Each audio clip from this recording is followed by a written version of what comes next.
Vous avez peut-être eu la chance, en vous promenant sur les bords de Vilaine, de tomber nez à nez avec une sculpture incroyable.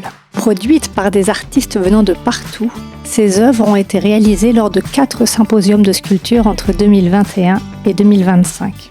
Voici l'interview d'un des artistes, en espérant que cela vous donnera l'envie d'aller découvrir son travail. Vous allez maintenant écouter l'interview de Vincent Tétu, dont la sculpture Network est visible sur le sentier de Saint-Senou, Lien et équilibre. Je m'appelle Vincent Tétu et je suis artiste plasticien. Mon parcours est fait de plusieurs volets.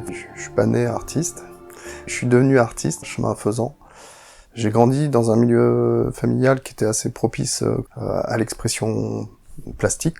Mon père, aujourd'hui, est tatoueur, donc très tôt, en fait, je l'ai vu dessiner, je l'ai vu faire du modelage. Il était aussi maçon à côté de ça, donc aussi artisan. Forcément, ça laisse une empreinte, voilà. Les 10 premières années de ma vie, c'était danse. J'ai pas arrêté de changer d'école et puis de réseau. Et c'est pour ça que je pense aujourd'hui, j'ai la bougeotte encore. Et que je vis dans une tiny house qui est sur roue et qui potentiellement peut rouler et puis peut partir. C'est vrai que je me suis longtemps considéré comme artisan et encore aujourd'hui, je pense que si je n'étais pas passé par là, je pourrais pas avoir autant de liberté dans mon expression artistique. Donc c'est vraiment parce que j'ai eu ce parcours dans le milieu de l'artisanat que j'ai acquis des techniques, approché des matières, et puis c'est vrai que chemin faisant, à chaque fois, une pierre te renvoie à une autre pierre, et puis au fur et à mesure, comme ça, tu avances, et du coup, tu découvres un champ de possibles, quoi. J'ai fait la rencontre de Léon, tailleur de pierre. J'ai passé un été à entrevoir les techniques de la pierre, voir comment ça fonctionne, appréhender le volume, puis intégrer certaines techniques, voilà, la tenue de l'outil, le maillet. D'ailleurs, lui, il m'a encouragé, il a vu ce que j'ai fait, puis il m'a dit ouais, c'est quelque chose qui potentiellement pourrait avoir une suite. Donc, j'ai entendu d'une oreille, j'ai fait autre chose entre-temps. Et puis je suis parti faire de l'intérim sur Paris. C'était intéressant. J'ai travaillé dans les réacteurs d'avion chez Field. J'ai changé des filtres pour des incinérateurs d'ordures ménagères. Tu rentres dans une réalité d'un système de consommation et puis d'aberration, parce que ce qui était à brûler, en fait, c'était un mélange de tout venant, enfin voilà, tous ces déchets ménagers, mais aussi de choses qui étaient triées. Parce que, en fait, il fallait alimenter aussi ces grosses machines. À ce moment-là, c'est vrai que je voyais pas non plus l'importance de ce que ça pouvait m'apporter vraiment. Pour moi, c'était aussi un gagne-pain. Mais c'est vrai que tout ce milieu industriel, ça m'a rapporté des sous, mais ça m'a rapporté pas que ça. Je pense que ça m'a pas mal influencé aussi. C'est pas des expériences vaines, j'ai appris beaucoup de choses, et je dois dire que tout à l'heure, tu me demandais qu'est-ce que artiste, et je pense que artiste, c'est porter aussi un regard sur le monde qui nous entoure, critique et éthique, et d'apporter des fois des nouveaux angles de vue, des coups de loupe à certains endroits pour grossir les traits, caricaturer, et faire voir certaines dérives, directions d'un modèle. Voilà. À la suite de l'intérim, je vais voir un centre de formation pour adultes. Je rentre par cette porte qui pivote sur elle-même, là, tourniquet de la vie.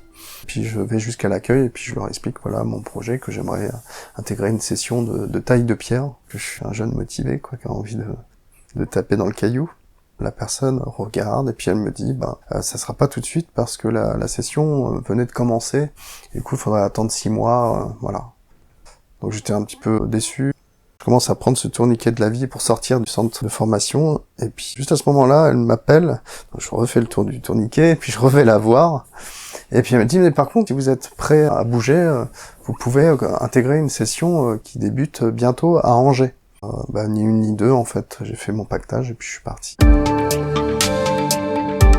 Ça a duré 8 ou 9 mois, la formation de taille de pierre. On a appris à faire des arcs, des voûtes, des culs de four en pierre. On a appris à tailler donc le calcaire tendre, pas mal de pierres tendres d'ailleurs. Je crois pas qu'à ce moment-là c'était une frustration, mais plus tard c'est devenu une frustration de justement ne pas avoir pu découvrir les pierres dures. La pierre dure, ce que j'aime, c'est son histoire. C'est assez marquant d'ailleurs sur la pierre bleue. C'est-à-dire que quand tu ouvres une pierre, en fait c'est des stratifications marines qui se sont solidifiées. On appelle ça métamorphisé. Et puis en plus c'est une pierre bleue, donc du coup on pourrait se dire tiens pourquoi elle est bleue et tout ça. C'est la putréfaction de tout ce qui est organique dans les fonds marins. Il y a une transformation, ça pourrit, et ça fait penser, enfin quand tu ouvres la pierre, t'as vraiment cette odeur de soufre qu'on peut retrouver dans des œufs pourris.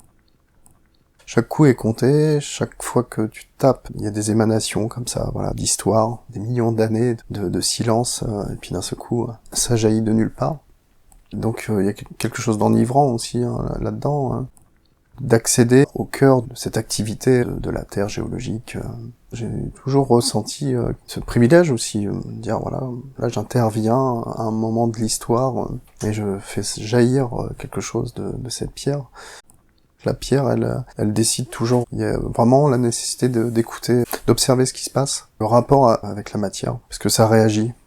C'est autant nous qui apprivoisons la pierre que finalement la pierre nous apprivoise. Il y a vraiment un échange profond. Ouais. En tout cas, il y a quelque chose de archétype ou je sais pas. Ça renvoie aux origines. La pierre, c'est quelque chose de sauvage et puis peut-être aussi notre intervention, c'est possible.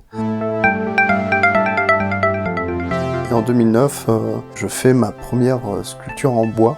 J'avais travaillé le bois en menuiserie ou charpente, donc du coup je m'étais équipé. Et puis à partir de cet équipement aussi, je me suis dit que je pouvais extraire quelque chose d'un bout de bois, essayer quoi, voir.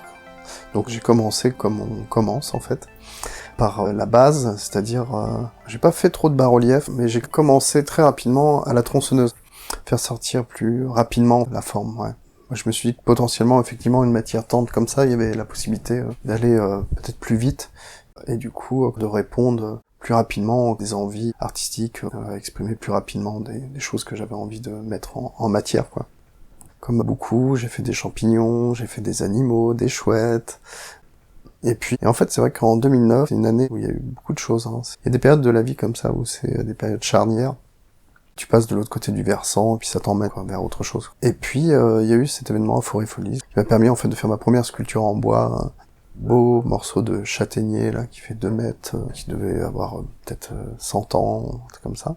Et donc là, j'ai fait une chevauchée. C'est un faune qui chevauche un cheval, et sous forme de totem, un petit peu, voilà. Enfin, je me suis rendu compte à ce moment-là des possibilités, quoi. Pour la sculpture de Saint-Snou, ce qui arrive dans cette œuvre, c'est une des traductions, on va dire, d'une recherche qui allie architecture et sculpture, et qui allie aussi manufacture et nature. Donc par manufacture, j'entends le côté artisanal, l'empreinte de l'humain sur la matière, la transformation de la matière, et puis aussi une représentation symbolique en fait de la nature. Donc moi le projet c'était un nid. Donc et pourquoi le nid ? Parce que c'est aussi la naissance. Je trouve que c'est un symbole fort, quelque chose qu'on peut retrouver dans la nature. Et puis des architectures complexes. Des fois tu te demandes comment des petits oiseaux comme ça sont capables de fabriquer des architectures aussi élaborées. C'est un arbre qui peut faire penser à une main et dont le tronc en fait se termine par quelques branches, et dans ces branches, dans cette main, il y a un nid en fait, il y a un mélange de tiges métalliques et de morceaux de bois qui sont interconnectés, quoi. Il y a aussi cette notion de réseau. La base est en granit, plaqué de métal à certains endroits. C'est une base cubique. Et puis la partie supérieure, c'est un arbre à facettes qui se termine avec justement une sorte de nid en haut, quoi. Ouais. Et du coup, voilà, c'est mon nid à moi, quelque part. C'est ma traduction empirique de tout ce que j'ai pu collecter en termes d'expérience, d'information, d'échange, de relations, tant avec mon milieu d'humain et mon milieu naturel, même si tout ça n'est jamais séparé finalement. Mais voilà, en gros. En parallèle de mon travail d'artiste, je suis aussi architecte d'intérieur, designer, c'est-à-dire que c'est de l'agencement d'intérieur et d'extérieur, des objets plus usuels.